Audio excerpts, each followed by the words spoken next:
एक वर्ष तिथे चालला असा प्रकार चंद्रवंशामध्ये येत आहे। चंद्रवंश म्हणजे कृष्णाचा, चंद्रवंश म्हणजे साक्षात माझ्या पांडुरंगाचा।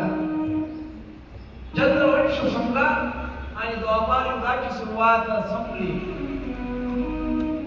आणि कलियुग सुरुवात झाला। म्हणजे 28 स्वरूपाचा माझा पांडुरंग पंढरीची परमात्मा। नाव कसं पडलं कर्माबाई? भगवान श्रीकृष्ण म्हणायचे।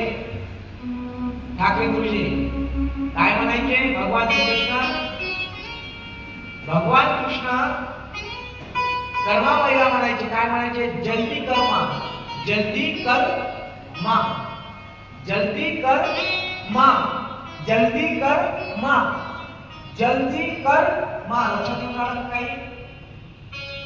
जल्दी कर म्हणजे लवकर कर आई, कर्मा म्हणून तिच्यावरून नाव पडलं कर्मा। लवकर कर, लवकर कर। एक दिन भगवान पंढरीनाथ पांडुरंग के महल में कर्माबाई जाती है। साधी है, सोपी है, सरळ है, संत है, साधी गोडी आहे आणि गेली दर्शनाला। दुपारचे 2 वाजले। 2 वाजता मंदिरामध्ये सर्व संत, सर्व बडवे, जे पुजारी आहे ते देवाला भोग देत आहेत, जेवण देत आहेत।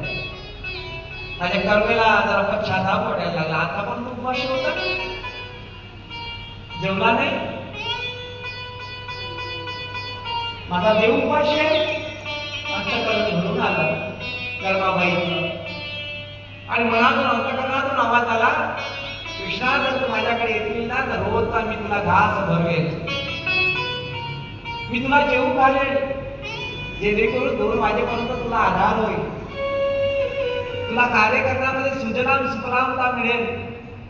मग काय भगवंतानं ते ऐकावं आणि कर्माबाईच्या घरी जावं। घरी गेल्यानंतर जल्दी कर्मा, जल्दी कर्मा भगवंत म्हणायला लागले आणि रोज कर्माबाई खिचडी तयार करायची। काय करायची? सर्व ठिकाणावर आज एकादशी आहे, पण एकाच ठिकाणी एकादशी होत नाही। एकादशी बांधलेली आहे। कोणतं ठिकाण आहे माहिती आहे तुम्हाला? एकच ठिकाण आहे जगामधलं, ते ठिकाण म्हणजे जगन्नाथपुरी। जगन्नाथ प्रभूला आजही खिचडी, आजच्या दिवसालाही नैवेद्याच्या स्वरूपात खिचडी दिल्या जाते।